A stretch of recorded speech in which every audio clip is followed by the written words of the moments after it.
दोस्तों रिलायंस और जियो अलग हो रहे हैं। रिलायंस इंडस्ट्री की तरफ से आने वाली इस खबर ने पूरे बिजनेस जगत को हिलाकर रख दिया है। जी हाँ दोस्तों, मुकेश अंबानी की रिलायंस कंपनी में एक बहुत बड़ा बदलाव होने जा रहा है और इस खबर के आते ही रिलायंस के शेयर्स की कीमत नीचे गिरने की बजाय आसमान पर पहुंच गई है और इसका मार्केट कैप 18 लाख करोड़ तक पहुंच गया है। दोस्तों आखिर कौन सा बदलाव करने जा रहे हैं मुकेश अंबानी और जियो की कौन सी सर्विस पर इसका इम्पैक्ट सबसे ज्यादा देखने को मिलेगा? अगर आप भी इन सवालों के जवाब जानना चाहते हैं तो वीडियो को एंड तक जरूर देखें। दोस्तों आप ये बात तो जानते ही होंगे, रिलायंस इंडस्ट्रीज काफी सारे सेक्टर्स में काम करती है। इन्हीं में से एक है फाइनेंशियल सेक्टर। आजकल ये सेक्टर काफी तेजी से ग्रो कर रहा है, खास तौर से जब देश में डिजिटल पेमेंट जैसे पेटीएम की शुरुआत हुई है और अब रिलायंस भी इस सेक्टर में अपने हाथ आजमाने जा रहा है। अब रिलायंस डिजिटल पेमेंट की दुनिया में अपना नाम बनाने की कोशिश कर रहा है और जब रिलायंस इस फील्ड में उतरेगा तो इस फील्ड के पुराने खिलाड़ी पेटीएम और बजाज फाइनेंस को काफी बड़ा कंपटीशन फेस करना पड़ेगा। अब आपके दिमाग में ये सवाल जरूर उठ रहा होगा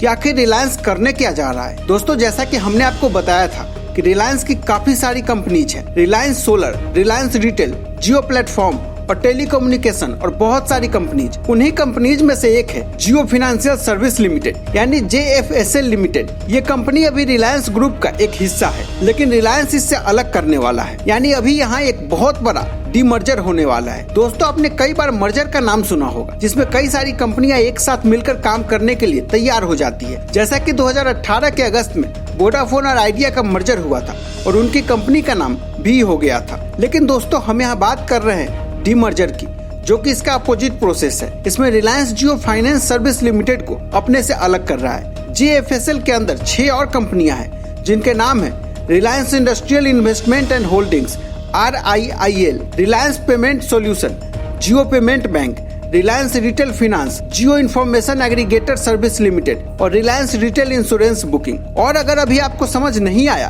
कि डीमर्जर का मतलब क्या है, दोस्तों मान लीजिए एक बहुत बड़ी कंपनी है और हम रिलायंस का ही एग्जाम्पल ले लेते हैं। इसके अंदर काफी ज्यादा कंपनियां हैं। अपनी कंपनी में से एक कंपनी को निकाल करके उससे एक अलग कंपनी बना देना, यानी कि उसे डिमर्ज कर देना होता है। अब जिस कंपनी में से कंपनी को अलग किया जा रहा है उसे डिमर्ज कंपनी कहा जाएगा और जैसा कि इस केस में रिलायंस कंपनी है और जो नई कंपनी बनी है उसे कहा जाएगा रिजल्टिंग कंपनी। तो अभी तक क्या था कि इस कंपनी का कोई अलग से शेयर नहीं था, यह भी रिलायंस के शेयर का ही हिस्सा थी, लेकिन अब उसके शेयर्स अलग होंगे। अब आम लोग भी JFSL में इन्वेस्ट कर पाएंगे, क्योंकि इससे पहले अगर आपको इन्वेस्ट करना होगा तो आपको पहले रिलायंस में इन्वेस्ट करना पड़ता था, यानी कि पूरे रिलायंस के शेयर खरीदने पड़ते थे। लेकिन अब आप आसानी से JFSL में इन्वेस्ट कर पाएंगे। दोस्तों अब आपके मन में यह सवाल तो जरूर आ रहा होगा कि आखिर इसका प्रॉफिट क्या है। तो दोस्तों जब एक ही कंपनी में बहुत सारी कंपनी काम करती है तो उसका मैनेजमेंट एक ही टीम के द्वारा किया जाता है, तो ऐसे में कई सारी प्रॉब्लम होती है। ऐसे में किसी एक कंपनी पर फोकस नहीं किया जा सकता। लेकिन जब वो कंपनी अलग हो जाती है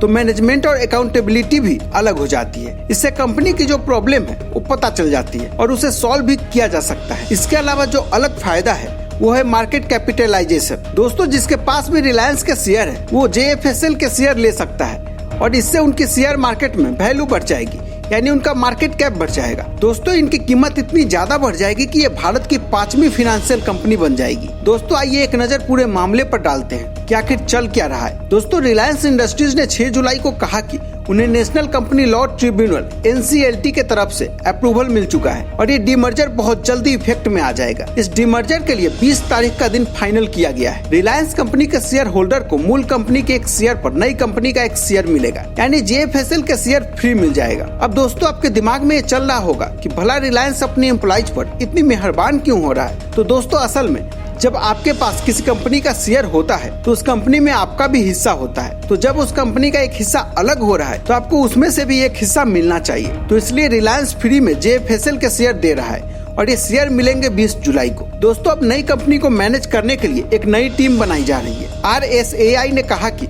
उनकी ये नई टीम बनाई गई है। कंपनी की बागडोर उन्होंने हितेश कुमार सेठिया के हाथों में सौंप दी है। दोस्तों हितेश वही इंसान है जिसने ICICI को कनाडा में एक नई पहचान दी थी। दोस्तों आपका क्या कहना है इस डीमर्जर पर, हमें कमेंट सेक्शन पर जरूर बताएं। वीडियो को लाइक और शेयर करना ना भूलें।